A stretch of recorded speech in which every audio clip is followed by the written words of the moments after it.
Halo teman-teman, kembali lagi bersama saya Fredo. Kali ini juga saya akan membahas sebuah algoritma penjawaban proses preemptif dan non-preemptif. Oke teman-teman, untuk yang pertama adalah penjalan preemptif. Penjalan preemptif adalah salah satu yang dapat dilakukan dalam keadaan ketika suatu proses beralih dari menjalankan status ke status siap atau dari status menunggu ke status siap. Dengan kata lain, penjalan preemptif ini suatu proses yang sedang berjalan itu dapat diberhentikan ketika di tengah-tengah proses ada proses lain yang datang, dan dilanjutkan lagi ketika proses sudah memiliki waktu untuk melanjutkan proses yang sudah dibutuhkan. Untuk lebih jelasnya, mari kita lihat dari contoh yang sudah saya ambil. Dan dari contoh yang saya ambil menggunakan metode Sutter's Job First Preemptive, di mana dalam metode ini waktu proses yang terpendek akan dijalankan terlebih dahulu. Oke, di sini saya mengambil sebuah kasus di mana ada 4 proses, di mana ada proses P1 yaitu waktu kedatangannya pada detik ke-0 dan panjang proses yang dibutuhkan yaitu 7 detik. Untuk proses kedua yaitu P2, waktu kedatangannya pada detik kedua dan panjang proses yang dibutuhkan yaitu 4 detik. Untuk proses ketiga, waktu kedatangannya pada detik keempat dan panjang waktu proses yang dibutuhkan adalah 1 detik. Untuk proses keempat, waktu kedatangannya pada detik kelima, dan untuk panjang proses waktu yang dibutuhkan adalah 4 detik. Dari kasus ini akan kita buat sebuah gancar menghitung waiting time dari setiap proses dan menghitung rata-rata dari keseluruhan proses. Oke, yang pertama kita lihat gancar lebih dahulu. Di sini pada proses pertama atau P1 yaitu waktu kedatangannya pada detik ke-0. Detik ke-0 dengan panjang waktu yang dibutuhkan adalah 7 detik. Maka P1 akan berjalan dari detik ke-0, tetapi karena pada detik kedua ada datang proses yang lain yaitu proses P2, maka P1 akan diberhentikan sementara dan masuk ke dalam sebuah antrian siap atau yang disebut dengan ready queue. Nah, di sini terdapat antrian di mana P2 dengan waktu panjang prosesnya yaitu 4 detik dan P1 dengan panjang waktu prosesnya 5 detik. Maka karena di sini panjang proses yang terpendek adalah P2, maka proses P2 lah yang akan dijalankan terlebih dahulu. Ketika P2 sedang berjalan dengan waktu panjang proses 4 detik, tetapi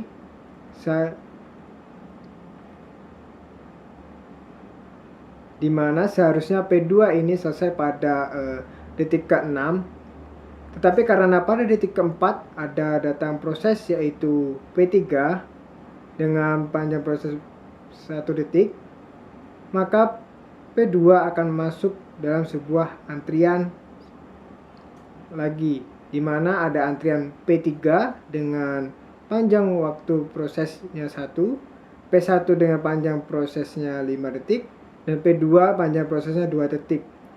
Dari ketika proses ini kita bandingkan lagi manakah panjang waktu proses yang terpendek, yaitu terdapat pada proses P3, di mana panjang waktu yang dibutuhkan dari P3 adalah 1 detik. Maka proses P3 yang dilanjutkan atau dieksekusi prosesnya terlebih dahulu. Karena yang dibutuhkan panjang 1 detik, maka P3 pada proses P3 itu selesai pada waktu detik kelima. Dan pada detik kelima ada proses datang lagi yaitu proses P4.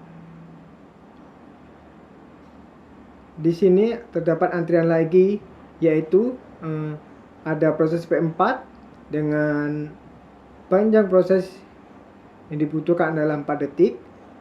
Ada proses P1 dengan panjang proses yang dibutuhkan 5 detik. Dan P2 dengan panjang proses yang dibutuhkan 2 detik. Kita lakukan perbandingan lagi. Manakah kebutuhan proses yang terpendek. Nah, di sini kebutuhan proses untuk berjalan yang terpendek adalah terdapat pada proses P2. Maka proses P2 dilanjutkan kembali. Tadi sudah awalnya P2 membutuhkan panjang proses 4. Tetapi karena tadi sudah berjalan 2 proses, maka P2 tinggal 2 proses yang tersisa. Maka di sini 5 ditambah 2 menjadi 7. Dan P2 sudah selesai dilakukan proses. Dan selanjutnya tinggal sisa proses P4 dan P1. Di mana kita lakukan perbandingan lagi. P4 masih membutuhkan panjang proses 4 proses. Dan P1 masih membutuhkan panjang proses 5 detik. Maka dari proses P4 dan P1, panjang proses yang dibutuhkan yang terpendek yaitu terdapat pada proses P4, yaitu dengan panjang proses 4 detik.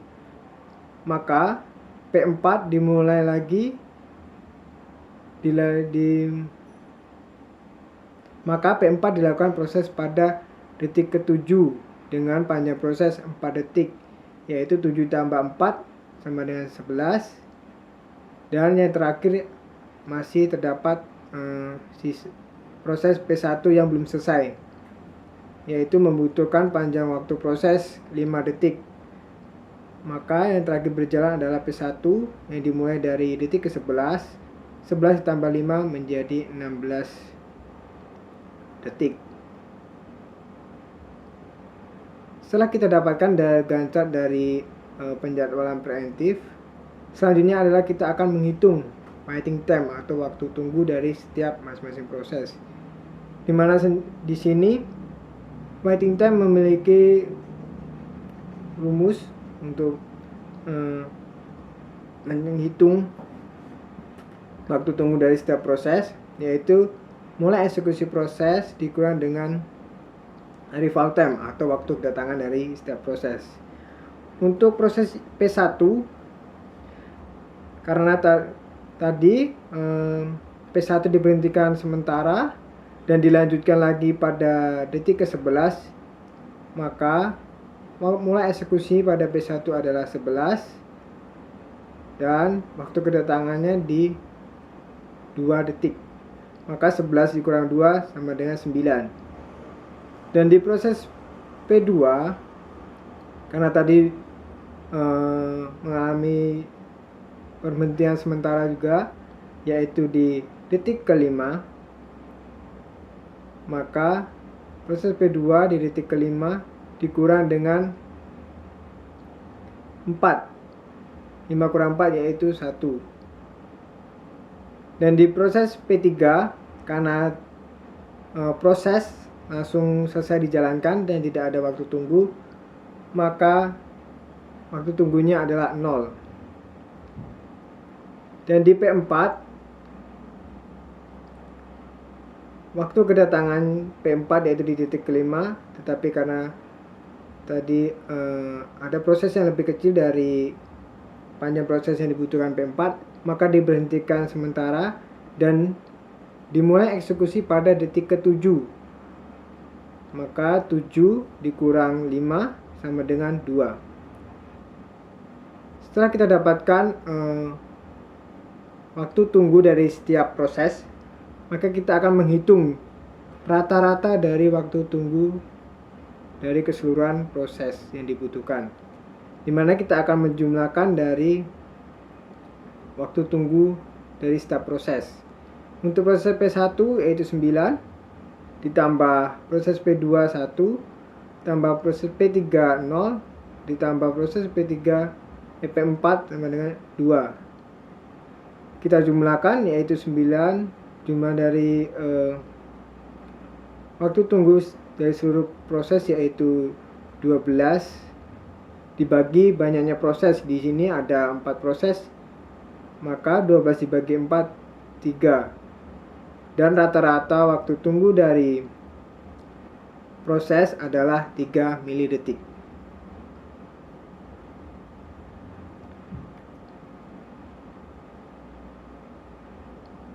Selanjutnya adalah penjadwalan non-preemptif.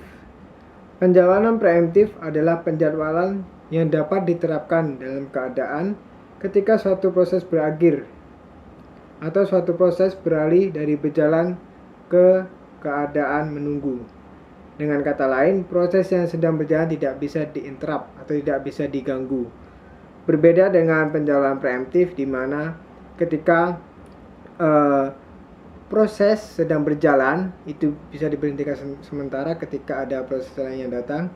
Berbeda dengan penjadwalan preemptif di mana proses yang dijalankan harus diselesaikan terlebih dahulu, kemudian baru bisa melanjutkan proses yang selanjutnya. Oke, untuk lebih jelasnya kita akan melihat contoh yang sudah saya masukkan. Sama, saya mengambil contoh untuk penjadwalan preemptif ini dari metode Sutter's Job First, di mana waktu yang dibutuhkan panjang proses yang lebih kecil maka akan dijalankan terlebih dahulu. Di sini ada 4 proses sama dengan sebelumnya, di mana proses P1 waktu kedatangannya pada detik ke-0 dengan panjang proses yang dibutuhkan adalah 7 detik. P2 dengan waktu kedatangannya pada detik kedua dan panjang proses yang dibutuhkan adalah 4 detik. Proses P3 waktu kedatangannya pada detik keempat dan panjang proses yang dibutuhkan adalah 1 detik. Dan proses P4 waktu kedatangannya pada detik ke-5 dan panjang proses yang dibutuhkan adalah 4 detik. Dari kasus ini kita akan mencari gambar dari Gantt chart, menghitung waiting time dari setiap proses dan menghitung rata-rata dari keseluruhan proses yang dilakukan. Oke, yang pertama kita akan mencari Gantt chart terlebih dahulu. Di sini pada proses P1 di mana waktu kedatangannya itu pada 0 detik, maka P1 akan dijalankan selama yaitu panjang proses yang dibutuhkan 7 detik. Maka dari 0 hingga ke 7 detik.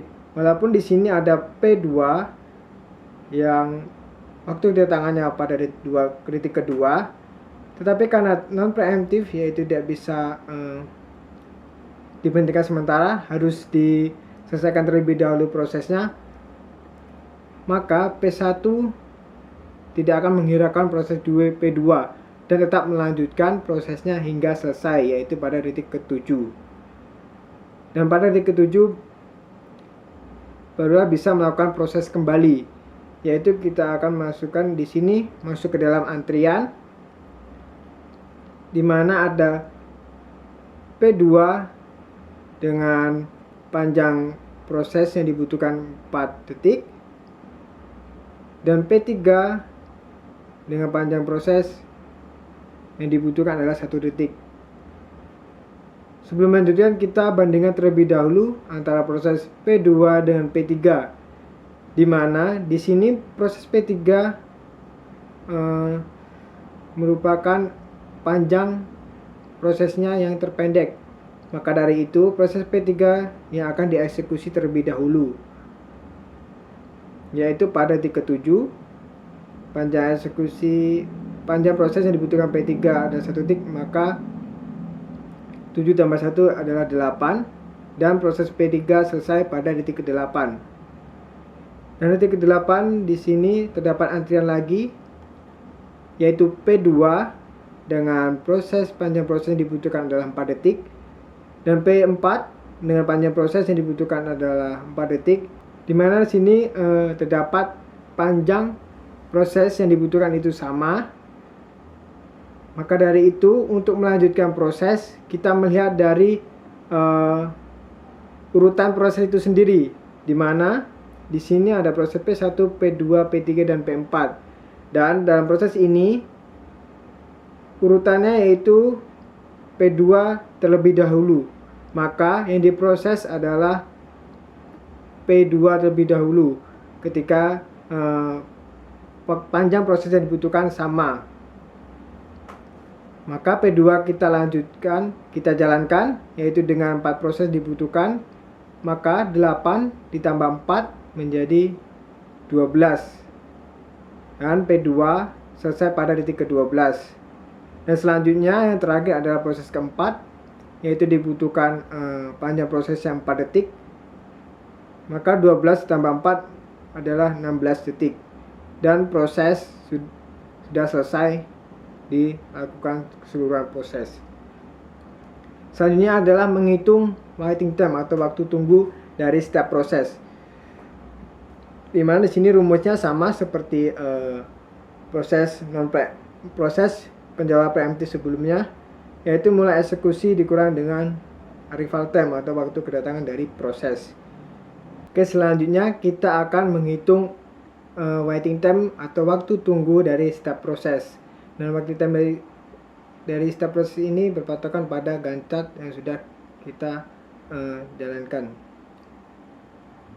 Dimana P1 di sini karena langsung dijalankan, jadi tidak ada waktu tunggu pada proses P1. Dan pada proses P2 seharusnya waktu kedatangannya pada detik kedua, tetapi baru dijalankan pada detik ke-8. Maka dari itu 8 dikurang 2, maka waktu tunggu dibutuhkan proses P2 adalah 6 detik. Dan proses pada P3 yang seharusnya waktu kedatangannya pada detik ke-4, tetapi baru mulai diproses yaitu pada detik ke-7, maka P3 7 dikurang 4 sama dengan 3 detik untuk waktu tunggu yang dibutuhkan proses P3. Dan pada proses P4 yang seharusnya datang pada detik ke-5, tetapi proses baru dimulai pada detik ke-12. Maka untuk proses P4 12 dikurang 5 sama dengan 7 detik untuk waktu tunggu yang dibutuhkan proses P4. Dan selanjutnya kita akan menghitung rata-rata dari waiting time atau waktu tunggu dari keseluruhan proses, yaitu pada proses pertama tidak ada waktu tunggu atau 0, ditambah pada proses kedua membutuhkan waktu 6 detik, proses ketiga membutuhkan waktu 3 detik, dan proses ketujuh membutuhkan waktu 7 detik. Maka kita jumlahkan menjadi 16 dibagi 4. Maka rata-rata waktu yang dibutuhkan dari keempat proses adalah 4 milidetik.